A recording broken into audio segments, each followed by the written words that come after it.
मैं परमेश्वर का धन्यवाद करता हूँ। परमेश्वर ने एक बार फिर से हमें अपने वचनों को सीखने का मौका दिया है। हम इन दिनों में एक विषय के ऊपर ध्यान दे रहे हैं।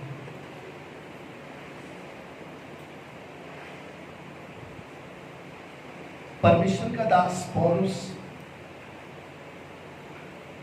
कुरंथ की कलीसिया को परमेश्वर की उस अनंत काल की योजना कलीसिया के लिए क्या है करके बताता है।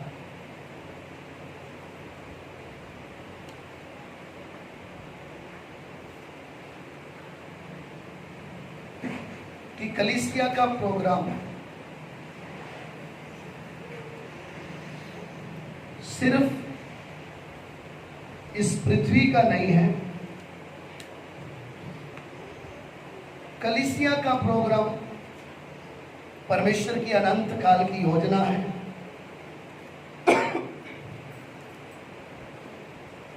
उसके लिए परमेश्वर अपने लोगों को खुद चुनता है और उनको अंधकार के वश से छुड़ाकर परमेश्वर के चरणों में, परमेश्वर के राज्य में लेकर आता है। उसके लिए परमेश्वर ने अपने अभिषिक्त सेवकों को खड़ा किया है ताकि वो परमेश्वर की उस योजना में, जिस काम के लिए प्रभु ने उनको तैयार किया है, उनको, उनके हाथ में कुछ लोगों को देकर परमेश्वर उनको भी अनंत काल के लिए तैयार कर सके। चर्च में आना, कलीसिया में आना, आकर बैठना, प्रभु के वचनों को सुनना, ये 1-2 घंटे का एक फॉर्मेलिटी पूरा करना या हाजिरी लगाने वाला सिस्टम नहीं है। इस पवित्र बाइबल में लिखे हुए एक एक वचन के द्वारा हर एक व्यक्ति को सिद्ध करके मसीह को सौंपने का काम है एक सेवक का। पिछली बार हमने प्रभु के वचन से पढ़ा था कि पौलुस बोलता है कि मैं तुम्हारे विषय में ईश्वरीय धुन लगाए रहता हूं, जो 2 क्रंथियों 11 अध्याय का 2 वचन हमने पढ़ा था। लेकिन मैं डरता हूं कि जैसे सांप ने बड़ी चतुराई से हवा को बहका दिया, वैसे ही तुम्हारे मन भी उस पवित्रताई से कहीं भ्रष्ट ना किए जाएं, क्योंकि ये जिस समय में हम जी रहे हैं, ये वो समय चल रहा है जहां पर प्रभु यीशु मसीह की कलीसिया रोज प्रभु यीशु के आने की बाट जो रही है। दुनिया का माहौल बिगड़ता जा रहा है।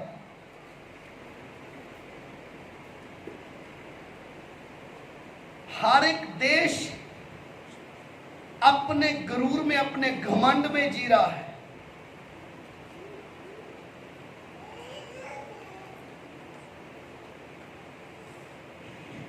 पहले हमने वर्ल्ड में देखा यूक्रेन और रूस का क्या चल रहा था, एक बड़ा युद्ध अभी भी चल रहा है।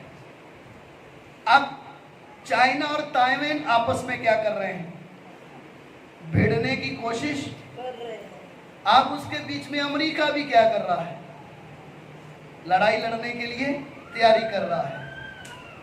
आप इस बात की गंभीरता को नहीं मालूम हम लोगों को। अगर अमेरिका ने चाइना के ऊपर अगर न्यूक्लियर वॉर कर दिया, अगर ऐसा हमला हो गया, एशिया तबाह हो जाए।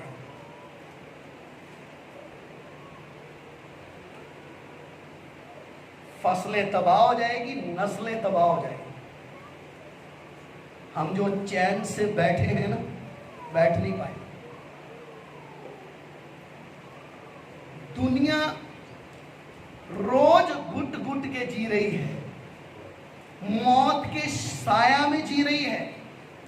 जो हम लंबी लंबी योजना बनाते हैं ना कि 2 साल के बाद ऐसा कर देंगे, 5 साल के बाद ऐसा कर देंगे, 10 साल के बाद ऐसा हो जाएगा। अब हम इस दौर में जी रहे कि अगले महीने क्या होगा हमें मालूम। वचन को देखेंगे तो हमें कल का भी नहीं पता कि कल हमारे जीवन में क्या होने वाला है।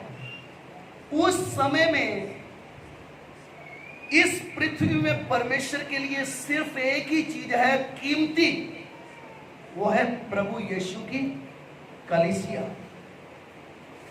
उसके तैयारी के लिए, उसको अपने साथ अनंत काल तक लेके जाने के लिए कलीसिया अपने आप को क्या कर रही है, तैयार कर रही है।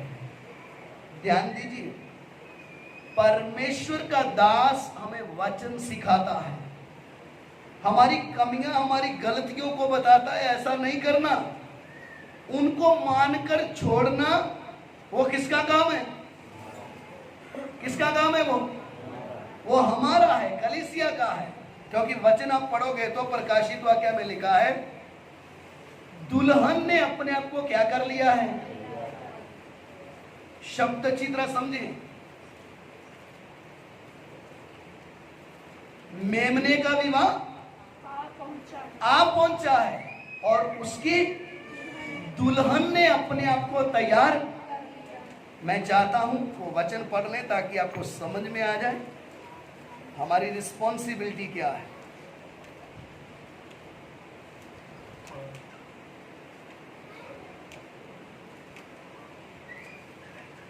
प्रकाशित वाक्य 19 अध्याय उसका 7 और 8 वचन। रेविलेशन चैप्टर 19 वर्स 7 और 8। समय बचाने के लिए हम लोग सिर्फ हिंदी में पढ़ेंगे। आप लोग वर्ड्स आपको मिल जाएगा, आप बाकी भाषाओं में सीख सकते हैं।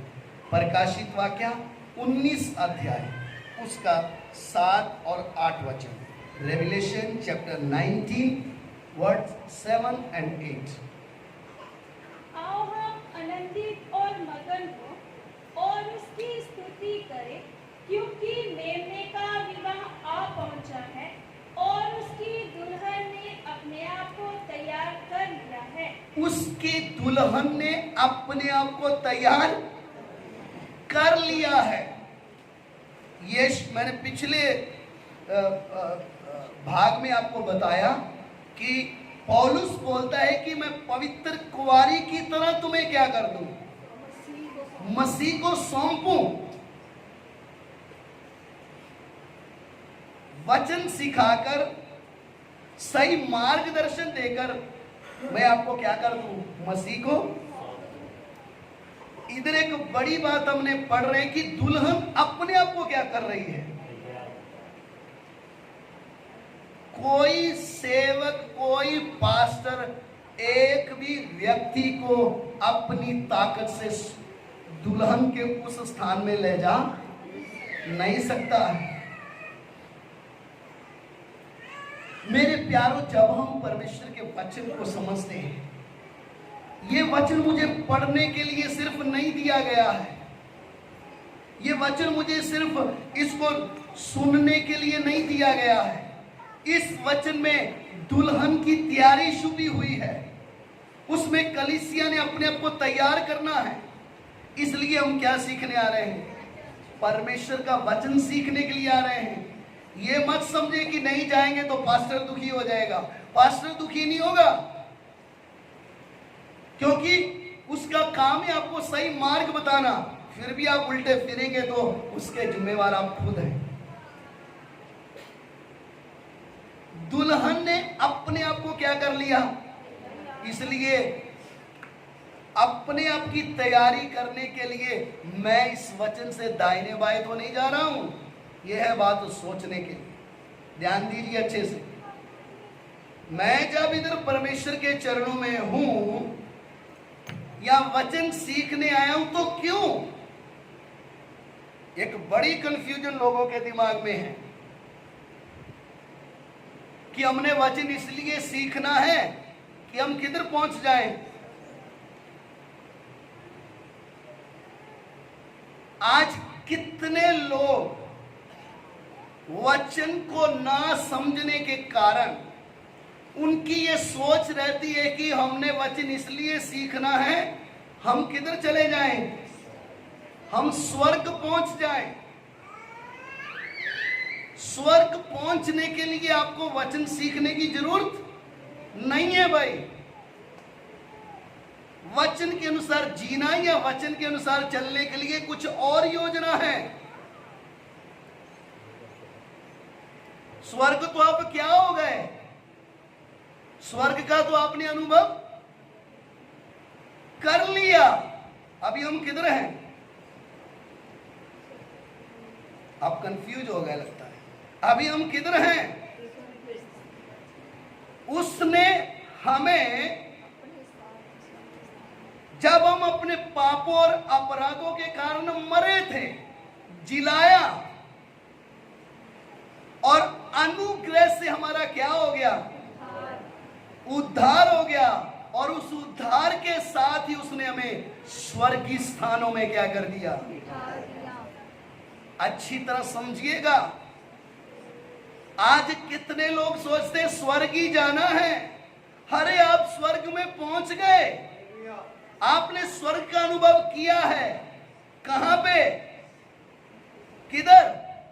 इधर रहकर आप किधर किधर का अनुभव कर रहे हो? कैसे?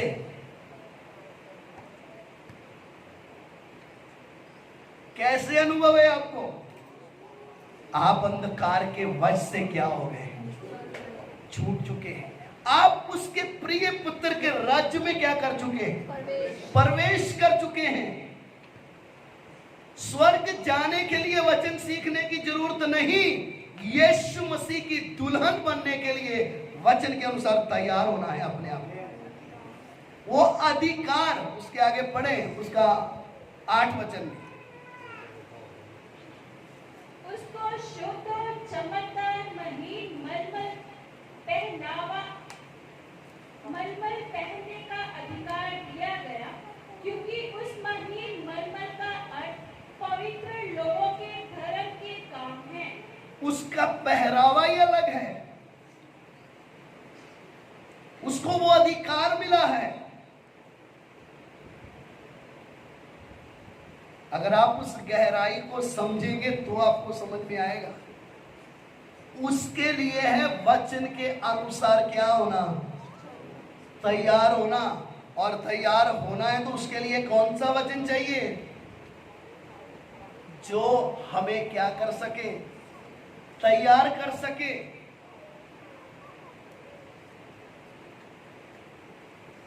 तैयारी अलग होती है। किसी ने एक बड़े ऑफिसर का पोस्ट लेना है तो उसके लिए उसको क्या करनी पड़ती है? तैयारी करनी पड़ती है। आप बोले नहीं मैं तो 10 क्लास पास किया हूं और मैं क्या बनना चाहता हूं? आईपीएस ऑफिसर बनना चाहता हूं। बोले कि आप उसको पानी वानी पिलाने के लिए रख सकते हैं आपको, लेकिन वो अधिकार आपको मिलेगा। कुछ समझ में आ रहा है? यीशु मसीह की दुल्हन बनने के लिए खरा उपदेश हम जब सीख रहे हैं तो किसके लिए है? प्रभु यीशु मसीह ने खरे उपदेश की उदाहरण दी। बोला कौन से रास्ते से घुसो? जो कौन सा रास्ता है? सकेत फाटक से प्रवेश करो। करवाएगा नहीं कोई। ध्यान दीजिए, कौन से रास्ते से प्रवेश करना है? जो रास्ता कौन सा है? सकेत है। और आगे चलोगे तो वो मार्ग भी क्या मिलेगा? वो तंग मार्ग मिलेगा। मत्ती सुसमाचार उसका 6 अध्याय निकालें। 7 का 13, माफ करें, मैथ्यू चैप्टर 7 वर्स 13, मत्ती 7 का 13। सकेत फाटक से प्रवेश करो, क्योंकि चौड़ा है वे फाटक और सरल है वे मार्ग जो विनाश को पहुंचाता है, और बहुत से हैं जो उससे प्रवेश करते हैं।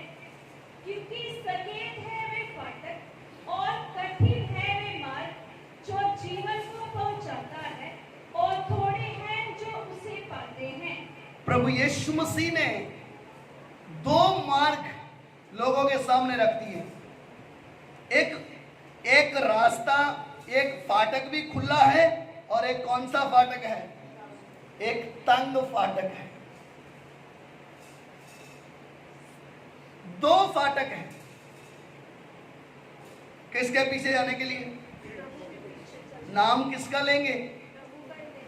कितने लोग शैतान के राज्य में रहकर ही रविवार को चर्च में जाते हैं, क्योंकि उनको छुटकारा हुआ ही नहीं, उनको स्वर्ग की अनुभव हुआ ही नहीं। उनको ऐसा लगता है ये चर्च में 2 घंटे 4 घंटे बैठने से शायद वो स्वर्ग पहुंच जाएंगे, जबकि उनके जीवन में उस छुटकारे का अनुभव ही नहीं है। अगर आप परमेश्वर की उपस्थिति को समझेंगे तो, अगर आप परमेश्वर के वचन को समझेंगे तो, उसने हमें स्वर्गीय स्थानों में बिठाया है। बिठाना बाकी नहीं, उसने बिठा दिया है। अब हम जब उसकी स्तुति, उसकी आराधना करते हैं, स्वर्गीय स्थानों में करते हैं। ये अनुभव उन लोगों को नहीं है जो अभी तक अंधकार के वश से छूटे नहीं हैं।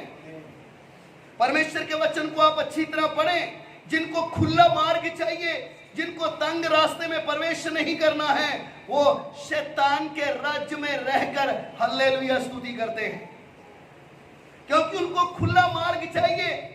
उनको कोई रोकने टोकने वाला नहीं चाहिए, उनको करेक्शन करने वाला कोई नहीं चाहिए। वो अपनी मर्जी से जीना चाहते हैं। जबकि हम परमेश्वर का वचन पढ़े तो जिस क्षण हम प्रभु यीशु मसीह को ग्रहण किया, उस दिन से हमने अंगीकार किया, प्रभु आगे से मैं मेरी इच्छा से नहीं, मैं तेरी इच्छा से जीऊंगा। यीशु मसीह के सामने हमारा पहला अंगीकार था, और उस इच्छा को पूरा करने के लिए प्रभु यीशु बोलते हैं, तंग मार्ग में और तंग फाटक से प्रवेश करो। ये तंग फाटक क्या है? ये वो फाटक है जिसमें हमें अपनी इच्छाओं को रोज क्या करना पड़ता है? अपने लिए मरना पड़ता है। इसलिए प्रभु यीशु ने क्या बोला? लूका 9 का 23 भी पढ़ेंगे इसके साथ साथ। लूका 9 का 23, the gospel of Luke chapter 9 verse 23। लूका सुसमाचार 9 अध्याय 23 वचन। सकेत फाटक से प्रवेश करने का मतलब क्या है? उसने सबसे कहा, यदि कोई मेरे पीछे आना चाहे तो अपने आपे से इनकार करे और प्रतिदिन अपना क्रूस उठाए हुए मेरे पीछे दौड़े। ध्यान दीजिए, यदि कोई मेरे पीछे आना चाहता है तो अपने आप का क्या करे? आपकी जो भी भाषा है उसमें पढ़ लेना, साफ शब्दों में लिखा है। किसका इनकार करने का है? अपने आप का इनकार करना है। अपने आप का इनकार करने का अर्थ, मुझे प्रभु ने जब अंधकार से लेकर किधर ले आया है? अपने राज्य में ले आया है। तो अब मेरा जीवन किसके लिए जीना है? प्रभु के लिए जीना है, अपनी इच्छाओं के लिए नहीं जीना है। अपने इनकार करने का मतलब क्या है? हमें उस दर्द को सहना पड़ेगा जो गलती हमने की भी नहीं है। अपने आप का इनकार करने का मतलब क्या है? दुनिया हमारा तमाशा बना देगी। अगर आपको सही यीशु मसीह के पीछे चलने का मन है तो परमेश्वर का दास पौलुस लिखता है, जो मसीह में भक्ति का जीवन बिताना चाहते हैं अवश्य सताए जाएंगे। आपके पास ताकत होगी लड़ने की, आपके पास जवाब देने की क्षमता होगी, लेकिन यदि आप अपने आप का इनकार करके जी रहे हैं, आपके जीवन में यीशु दिखाई देना। अपने आप का इनकार करने का मतलब क्या है? मैं दिन प्रतिदिन अपना आप को मारता जाना है, मेरे स्वभाव में यीशु दिखाई देना है, और प्रतिदिन अपना क्रूस उठा के यीशु के पीछे चलना है। अच्छी तरह इस बात को ध्यान दें, प्रतिदिन अपने क्रूस को उठाकर किधर चलना है? प्रभु के पीछे। ये एक आत्मिक रास्ता है। ये वही व्यक्ति चल सकता है जो संसार की तरफ से अंधा हो गया, जिसको संसार की इच्छाओं के लिए कुछ नहीं जीना, जिसको शरीर की इच्छाओं के लिए नहीं जीना, वो उन कामों के लिए अंधा हो गया। वो सिर्फ आत्मिक आंखों से चल रहा है, वो भी अपने यीशु के पीछे चल रहा है। इसलिए बोलता रोज अपना क्रूस उठाकर किधर चलना है? यीशु के पीछे चलना है। आज कुछ लोगों क्रूस चर्च के ऊपर टांग देते हैं। ये चर्च के ऊपर टांगने वाली, घर में टांगने वाली चीज नहीं है। यीशु का क्रूस लेकर किधर टांग देते हैं? चर्च के ऊपर लटकाते हैं। किसके लिए? लोगों को पता चले हमारा यीशु किसमें चढ़ा है? क्रूस पर चढ़ा है। ऐसे चढ़ाया था हमने। यीशु बोला अपना क्रूस उठा के चलना है। यीशु ने किसी दूसरे का क्रूस नहीं उठाया। किसका उठाया है? अपना क्रूस उठाया है। और हमें भी ऐसा लिख के नहीं दिया मेरा क्रूस उठा के चलना। अपना क्रूस। और वो क्रूस में क्या हो सकता है? आप जब यीशु मसीह के पीछे चलोगे, आपका समाज आपको धक्के मार के अपने समाज से निकाल सकता है। आपके घर वाले आपको बोल सकते हैं इस जायदाद में तुझे 1 रुपया नहीं मिलेगा अगर तू यीशु के पीछे चलेगा तो। आपके लोग आपके ऊपर झूठे झूठे आरोप लगा सकते हैं। जो काम आपने छोड़ दिए, अंधकार में रहकर आपने जो करते थे सब छोड़ दिया, अब फ्री में जब आपके ऊपर इल्जाम आ रहे हैं, उस समय आपको करना क्या है? आप इस दुनिया को अपनी सफाई नहीं दे पाएंगे। आप अंधकार में पड़े हुए लोगों को नहीं ये जता पाएंगे कि आप सच्चे हो। आपको अपना क्रूस उठा के चलना है, और उस क्रूस को उठाकर चलते समय आपको तसल्ली देने वाला कोई नहीं होगा।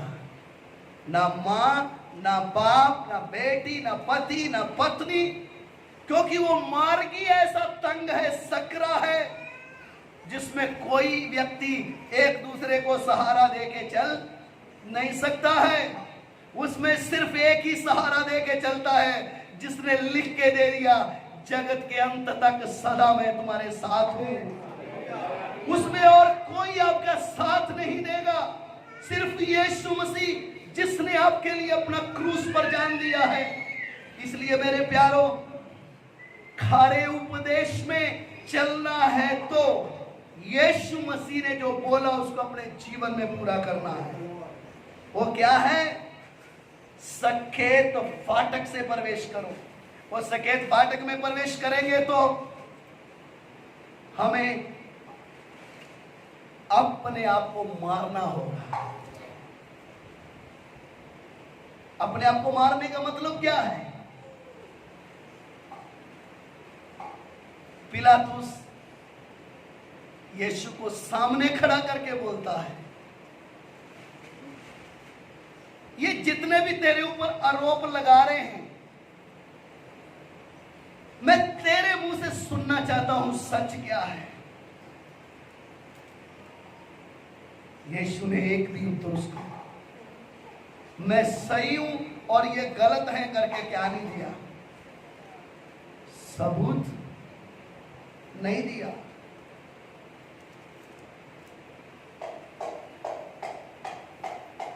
पतरस सिपाही का कान काट देता है। उधर प्रभु यीशु क्या बोलता है? पतरस अपनी तलवार को किधर रख। अगर ये ही लड़ाई लड़नी होती,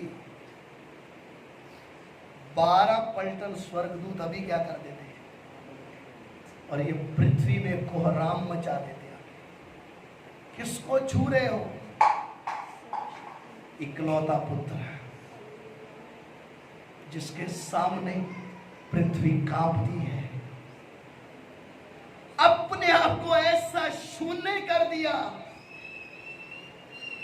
परमेश्वर होते हुए भी जिस आदम की सृष्टि इन हाथ होने की, जिस मनुष्य के हाथ को परमेश्वर ने बनाया, वही हाथ उसके सृष्टिकर्ता के मुंह पे आके पड़ रहा है।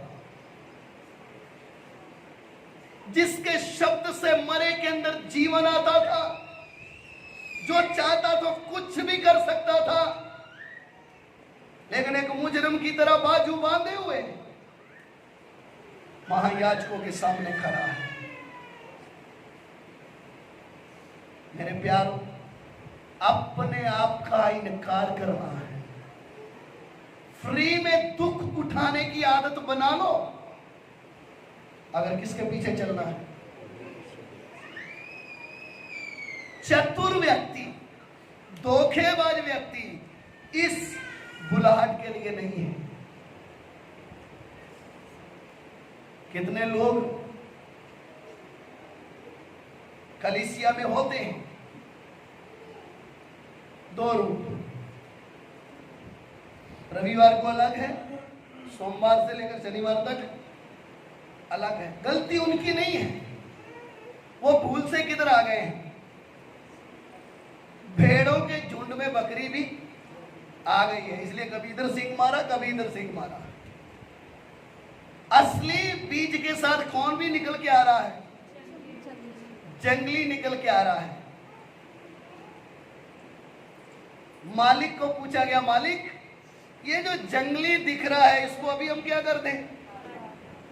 मालिक ने क्या जवाब दिया?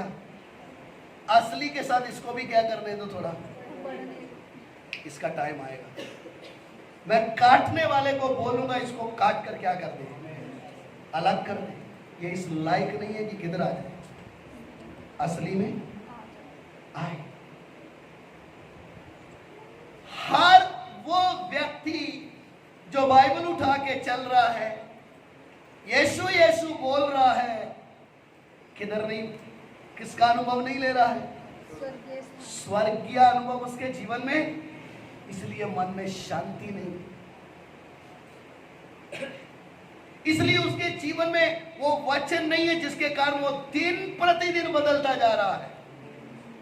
सक्र मार्ग चलने के समय में फिर हमारा ध्यान किधर नहीं रहेगा, क्योंकि उस मार्ग में बड़े ध्यान से चलना पड़ता है, लक्ष्य की ओर देखकर चलना पड़ता है,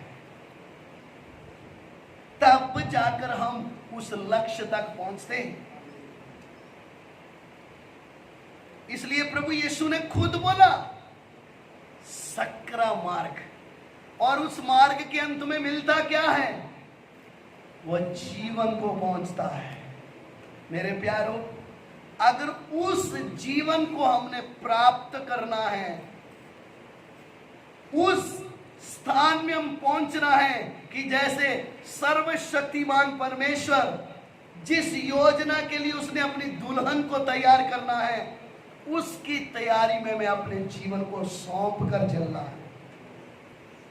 कठिन है बातें, करना आसान है, लेकिन उसके लिए आपको परमेश्वर ने एक मददगार पवित्र आत्मा के रूप में दिया है। वो आपकी अगुवाई करता है, वो आपको बताता है ये मार्ग ये गलत है, ये गलत है। इससे पहले कि कोई दूसरा व्यक्ति आपको गलत ठहराए, आपका विवेक आपको क्या देता है? दोष देता है, पवित्र आत्मा आपको दोष देता है, ये काम तेरे जीवन में गलत है।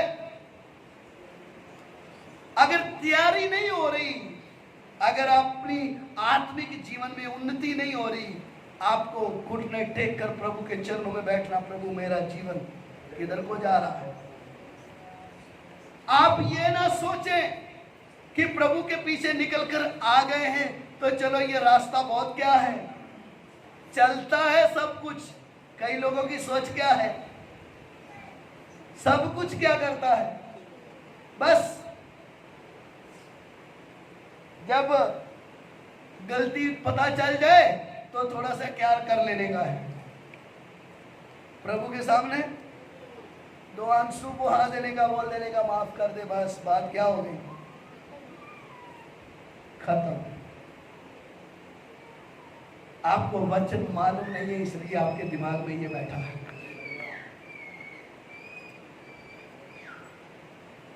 जिस दिन हमने पाप के लिए मर गए, जिस दिन हमने वो रास्ता ही छोड़ दिया, उसी दिन हम कोई दूसरे रास्ते में चल रहे हैं। उस रास्ते में ये चीजें कभी भी हमारे जीवन में नहीं आती है। कमी किधर है? हम वचन सिर्फ सुनते हैं, वचन के अनुसार चलते। जिस दिन चलने लगोगे उस दिन आत्मिक बन जाओगे। आज कितने इधर भाई बहन बैठे होंगे जिनको पूछो मुझे ये भी वचन मालूम है, वो भी वचन मालूम है, आपको सब कुछ क्या होगा, वचन के अनुसार चलते कितना है। आप परमेश्वर के सामने बैठकर उसकी आवाज कितना सुनते हैं, आप उसकी उपस्थिति को अनुभव कैसा करते हैं, यह है एक बड़ी बात। हर जिसके साथ अनंत काल तक रहना है, उस इस पृथ्वी में ही उसकी उपस्थिति को क्या करना है, महसूस करना है। अगर इधर रहकर आप उसको महसूस नहीं कर रहे तो आप कहीं भी जा नहीं सकते हैं। इसलिए खारा उपदेश क्या है? यीशु क्या बोला? अपने आप का क्या करना है, इनकार। कौन सी बात, मेरी इच्छा, मेरी ईगो, समझते मैं झुकूंगा। चेलों के बीच में ये बात चल रही थी, कौन बड़ा है तुम में से? वो बोल रहा था मैं बड़ा हूं, मैं बड़ा हूं। प्रभु यीशु ने क्या बोला? बोला कुछ? कपड़ा लिया, बांधा और एक एक के पैर धोना क्या कर। जो तुम में से ये समझता है कि मैं क्या हूं, वो दूसरों का क्या बन जाए।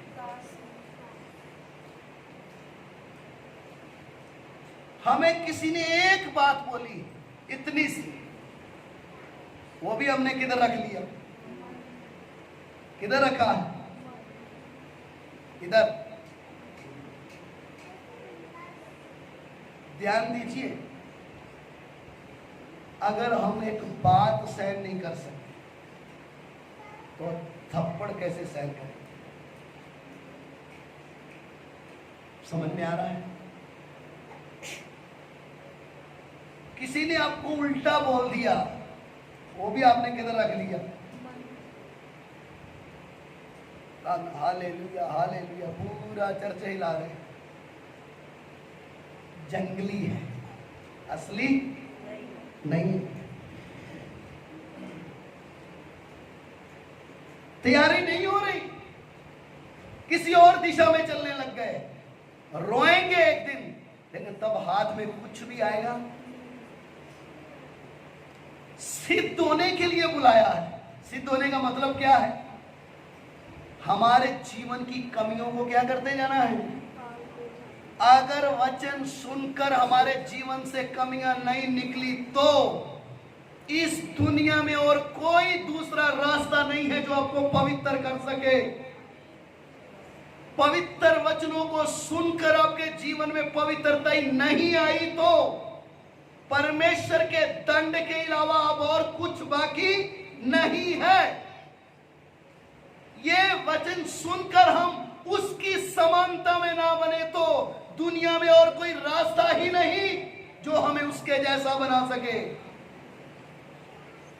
इसलिए हमें वचन को सीखकर अपने जीवन को वचन के अनुसार लेकर चलना है। यदि हम परमेश्वर के वचन के अनुसार ना चले तो आपको ये हक नहीं है ये बाइबल उठा के चलने का, क्योंकि आप इसके अनुसार चलते नहीं हो।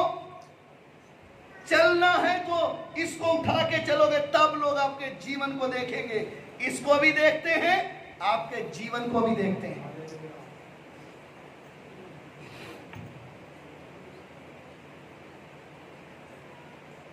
नहीं तो हम तो जन्म से क्रिश्चियन हैं। हमारा नाम क्या है? विलियम। जन्म से क्या है? जॉन। किधर जाने वाला है पता नहीं। जन्म से क्या है? बाइबल जन्म के क्रिश्चियनों को यीशु लेने के लिए नहीं आ रहा है, अपनी दुल्हन को लेने आ रहा है जो पवित्रताई में वास करता है। अपनी कलीसिया को लेने आ रहा है जिसमें उसकी महिमा वास करती है। ये मत समझे कि आप एक बड़े नामचीन क्रिश्चियन है तो आपके लिए स्वर्ग इंतजार कर रहा है, नरक इंतजार कर रहा है। यदि आप इसके अनुसार नहीं चले तो पवित्र बाइबल आपको शुद्ध करने के लिए आपके हाथ में है। आपको यीशु के समान बनना है तो इस वचन के अनुसार जीना है। कलीसिया अपने आप को तैयार कर रही है। खरा उपदेश सुनकर लोग क्यों डर जाते हैं? क्योंकि वो अपने लिए जीना चाहते हैं, यीशु के लिए नहीं जीना चाहते हैं। उनको इस संसार की आशीषें चाहिए, उनको इस संसार का सुख चाहिए। इसलिए वो लोग परमेश्वर के वचन को सुनते तो हैं लेकिन इसके अनुसार चलते नहीं हैं। मेरे प्यारो, प्रभु यीशु मसीह किसको लेने के लिए आ रहा है? वो बोलता ऐसी कलीसिया जो महिमामयी कलीसिया हो, जिसमें परमेश्वर की उपस्थिति वास करती हो, जो पवित्रता से परिपूर्ण हो, जिसमें कोई कलंक ना हो, जिसमें कोई झुर्री ना हो, जो परमेश्वर की उस आमद की, उस आगमन की इंतजार कर रही है जिसके लिए उनको बुलाया गया है। आज कितने लोग इस धोखे में जी रहे हैं कि हम चर्च में तो जाते ही हैं ना।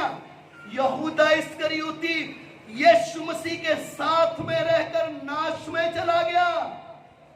आपका चर्च आपको नरक से बचा नहीं सकता है, आपका पास्टर आपको नरक से बचा नहीं सकता है। सिर्फ जीवित वचन जो आपकी आत्मा में आया वो ही आपको बचा सकता है। इसलिए हमें अपना जीवन वचन के अनुसार लेकर चलना है।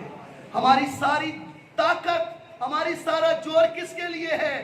मैं मसीह के समान बन जाऊं, उसके साथ मेल खाऊं, तभी मैं उसके जैसा बन सकता हूं। उसके लिए है वचन के अनुसार चलना।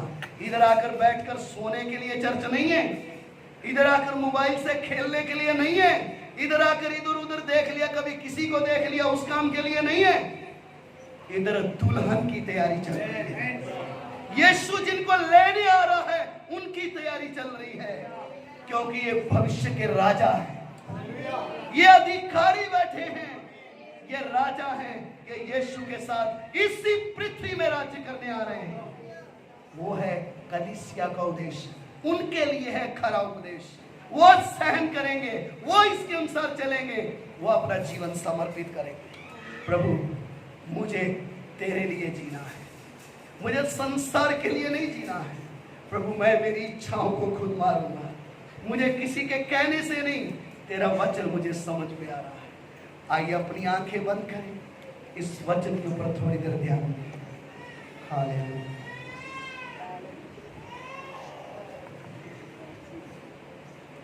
हालेलुया।